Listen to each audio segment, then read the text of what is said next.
Brought to you by V-Guard, co-powered by Sensodyne and Vimal. పలుకులలో kesari.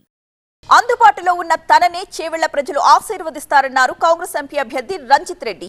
TV9 తో ఆయన exclusive గా మాట్లాడారు. చేవెళ్ల తనకెంతో ఇష్టమైన నియోజకవర్గమన్నారు రంజిత్. వచ్చే ఎన్నికల్లో తన ప్రత్యర్థి కొండా విశ్వేశ్వరరెడ్డి ఓటమి ఖాయమన్నారు. ప్రజలు అభిమానుల సూచనలు వారి ఆమోదంతోనే బీఆర్ఎస్ ని వీడి కాంగ్రెస్ పార్టీలోకి వచ్చానని చెప్పారు రంజిత్. విశ్వేశ్వరరెడ్డి కాదు విషన్ రెడ్డి అంటూ మండిపడ్డారు. దమ్ముంటే విశ్వేశ్వరరెడ్డి తనతో నేరుగా మాట్లాడాలని సవాల్ విసిరారు చేవెళ్ల కాంగ్రెస్ ఎంపీ అభ్యర్థి. 300 ఎకరాలు కబ్జా చేశారని ఆరోపణలు చేస్తున్నారని, 3 ఇంచులు కబ్జా చేసినట్టు నిరూపిస్తే దేనికైనా రెడీ అన్నారు రంజిత్ రెడ్డి. రంజిత్ రెడ్డి వ్యాఖ్యల పూర్తి సారాంశం మా కరెస్పాండెంట్ జ్యోతి అందిస్తారు. ప్రస్తుతం మనం చేవెళ్ల కాంగ్రెస్ పార్టీ పార్లమెంట్ అభ్యర్థి రంజిత్ రెడ్డి గారిని కలవడం జరిగింది. అయితే ప్రచారం ఏ విధంగా కొనసాగుతుంది? ఒకవైపు ఉష్ణోగ్రతలు విపరీతంగా ఉంది, అంతేకాకుండా ప్రచారం కూడా అంతే హీట్లో కొనసాగుతుందని చెప్పేసి అంటున్నారు. ఒకసారి రంజిత్ రెడ్డి గారితో మాట్లాడదాం. రంజిత్ గారు ఎలా ఉన్నారండి?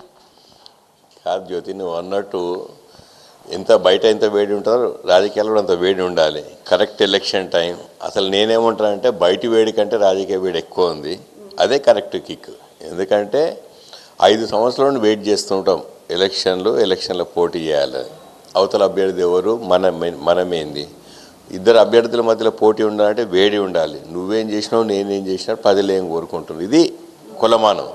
సో ఆ వేడి పర్ఫెక్ట్ పుట్టింది ఇక్కడ చేవేళ్ళ గడ్డ మీద.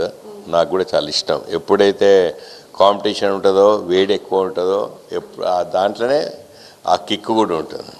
ఏ విధంగా జరుగుతుందండి ప్రచారం? ప్రచారం నా వైపు కాంగ్రెస్ పార్టీ పరంగా, కాంగ్రెస్ పార్టీ అభ్యర్థిగా ఖరారు చేసిన తర్వాత అన్ని కాన్స్టిట్యున్సీస్ తిరిగిన. ఎందుకంటే చేవెళ్ళ పార్లమెంట్ కాన్స్టిట్యున్సీ మొత్తం నాకు చాలా ఇష్టమైన కాన్స్టిట్యున్సీ. నేను గత 5 సంవత్సరాలు ప్రతి గల్లీ తిరిగినోని. గడ్డ మీద ఉన్న ప్రాబ్లమ్స్ అన్నీ తెలుసు, నాయకులు అందరూ తెలుసు.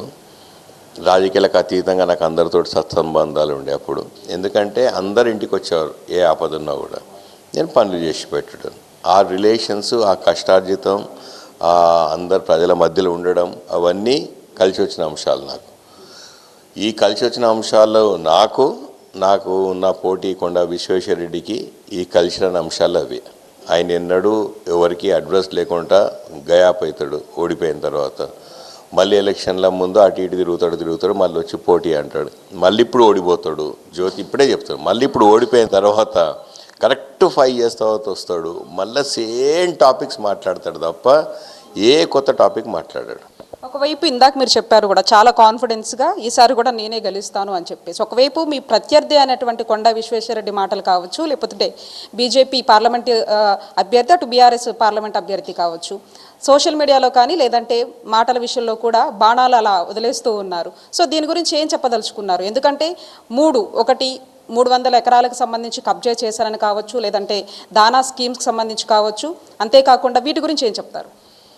బాణాలు విసరడంలో, లేని అసత్య ప్రచారంలో, లేని ఆరోపణలు చేయడంలో విశ్వేశ్వరరెడ్డి ఆయన విశ్వేశ్వరరెడ్డా ఒక విషం రెడ్డి? ఎందుకంటున్నా అంటే అసలు విషం కక్కడం తప్ప అసలు కార్యకర్తలతో బాగుండడు, వాళ్ళ కుటుంబ సభ్యులతో. అంటే కుటుంబం అంటే బీజేపీ పార్టీ కుటుంబ సభ్యులనే.